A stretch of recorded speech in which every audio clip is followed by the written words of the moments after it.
When I first came down here, well, my husband and I had come down from New England, and we didn't know whether we didn't know which islands we wanted to go to. We just knew we wanted to go to the islands, whether it was going to be the Bahamas or the Virgin Islands or farther down the Caribbean.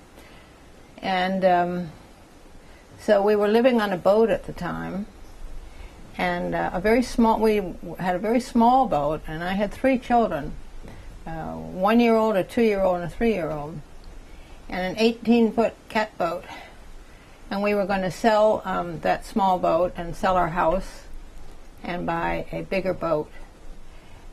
Unfortunately, it was just the time when fiberglass came out. And we had a wooden boat, so we were not able to sell it. So we decided we would come to Florida with this 18-foot catboat. The 3 little boys slept down in the cabin, and my husband and I slept up on the deck. And each child had a cigar box to put his toys in, and that was the size of it. And we got down to Florida, and we were in a boat at Dinner Key Marina outside of Coconut Grove, Miami, and we met a couple there, Mary and Paul Valet, and they had an island in the Bahamas called Compass Key in the Exumas, Bahamas. And I went over to visit them at Compass Key. And in those days, 1962, there was no airports in this part of the islands. So you had to come from Nassau on a seaplane. So I was able to fly at 400 feet off of the water. And it was just so beautiful. And I just remember thinking then, well, this is it. But I was also just getting divorced. A lot of bad things were happening, like Kennedy was shot, riots in Detroit. The racial problems had begun. And I just was looking for a place where life would be more simple, and it would be a healthier place for my 3 boys to live. And when I saw the Exuma Keys from only 400 feet up, it was so gorgeous. And we landed at Compass Key in this seaplane, and Tucker, who was still at Compass Key, came out in a small boat and picked us up from the seaplane. And we was there visiting for a few weeks, and decided that this was the place I wanted to be. I honestly can't remember what I thought I was going to do, because I was just divorced. I had 3 little boys, and but the only thing I knew, I was coming here and I was going to stay here somehow. And the boys very quickly learned how to dive and learned to recognize the fish. And I mean, we were right on the water, so it was fishing every day, you know, with a spear and a sling. They learned very quickly how to get the fish. And I remember often during the lobster days thinking, oh God, it's lobster again, you know. So much, well, we had so much wonderful fish, and grouper, and conch. And we gradually began to meet people 6 miles south of us, where there was a small community called Staniel Cay. And the people from Staniel Cay often stopped at Compass Key, so we got to know the Bahamian people very well, very quickly. And because we had the 3 boys, that helped a lot. And just next door to us was another island where there was a place where the Autech company was staying, and there were 3 Englishmen that worked there. Can I pause you for just a second? Mm-hmm. Sorry. The Autech was a company out of England, and we had the United States had 4 bases in the Bahamas at that time, but with the Autech company, and if you got 3 points of reference, you knew exactly where you were. And then I met a man that worked at the Autech base, and so we started seeing each other a lot, and then we fell in love and decided we would get married. And we continued to live at Compass Key, and there was one house there at the time, and that house was owned by Hester Crawford. And Hester's husband had written the Army Air Force song, "Off we go into the wild blue yonder flying." So she had a boat called the Wild Blue Yonder, and she was a very dear friend, and she became like a grandmother to my 3 children. And we got to eat at her house every Sunday, which is when we got to have hot water and fresh water, so we had showers, and it was Sunday was very special. And then there was a dock, and anyone who was in the area with the boats would stop in at the dock, and if they had fish, we'd all eat together, and we made a lot of good friends. And we learned a lot about the waters of the Exumas at the time. I had a homeschool, the Calvert homeschool I had for my 3 boys, so I was home teaching them there at home, and we all just loved it.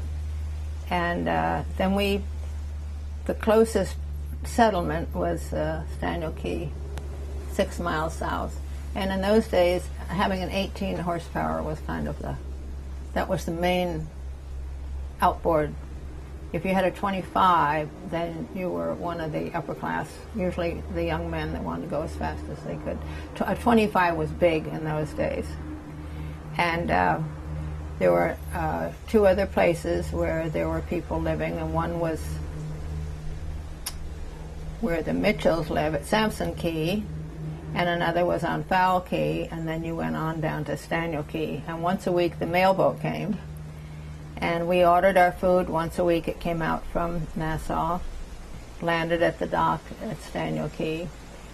And 3 years later, they very much wanted my husband to work at Staniel Cay because he was from the Shetland Islands in Scotland, and he knew how to fix anything that broke. He was quite used to that, the way they lived in the Shetland Islands. So he knew how to repair outboards and any kind of motorboat, any kind of radio, any kind of generator. So he was very much loved by all.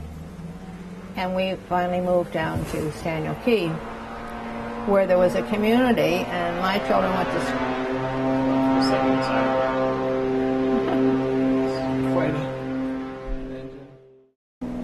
And then I became pregnant, had another child.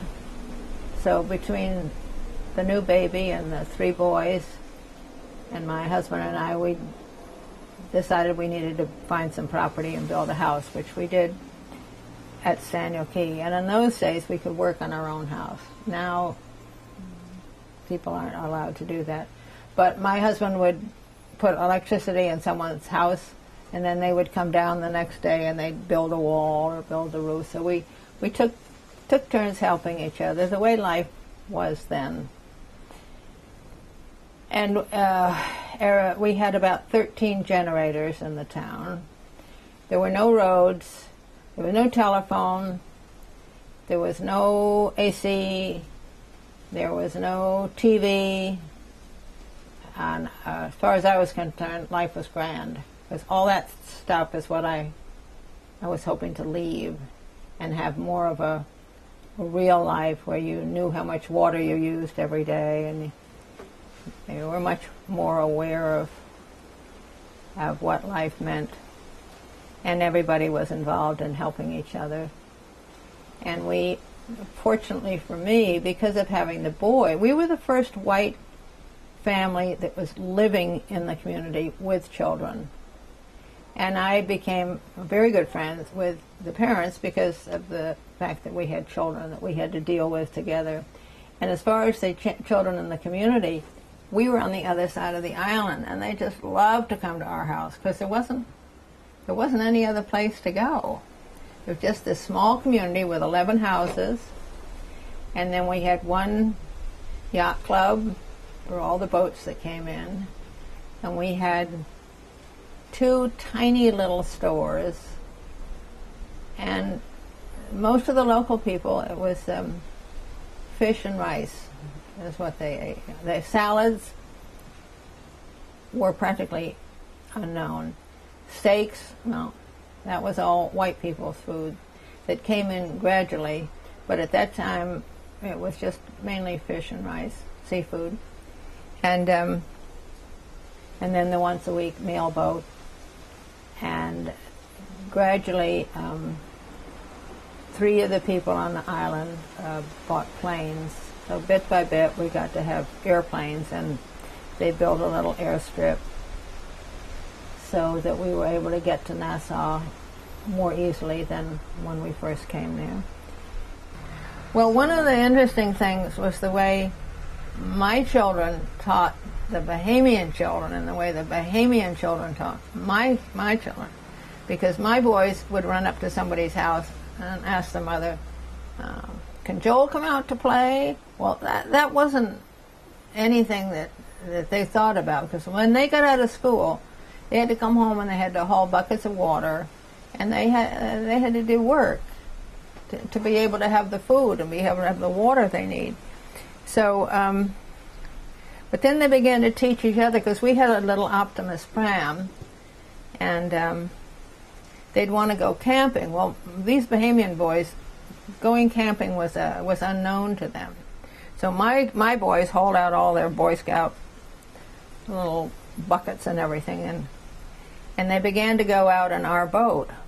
But where the Bahamians, when they brought food, they would bring like a bag of rice. They would bring limes and lemons and food like that. And mine were more used to having a can of this and a can of that. So they began to learn from each other what to bring when they went camping. And they'd load up the boat, and they still, I mean, it's been 40 years now, but they still have, the mothers of those children still have all the little Boy Scout stuff they used to use. And they all swam, they all loved to swim, and we're right on the water. And we used to have races in the creek, and life was really wonderful. What I didn't know, because I had the baby and had to stay home and couldn't homeschool, that while they were in the local school, the wonderful thing was that that's where they met all their friends. And but I didn't know that they got beaten. But that's a standard way of teaching in the Bahamas. Not anymore, but in those days, the parents expected the teacher to beat those children if they didn't behave. And another thing they did was they read the Bible the first thing in school. This is when they were in the public school.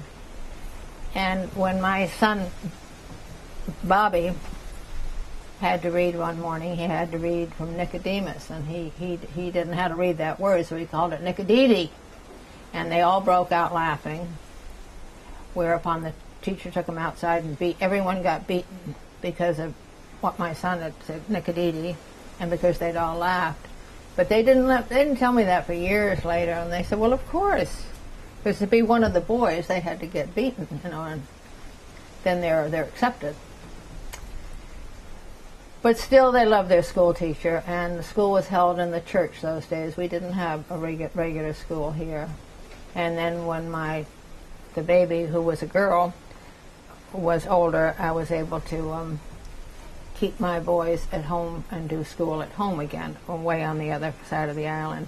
But still, by now the children all knew each other well, and they were very good friends. And the church was every Sunday, and all the girls sat on one side and all the boys sat on the other side.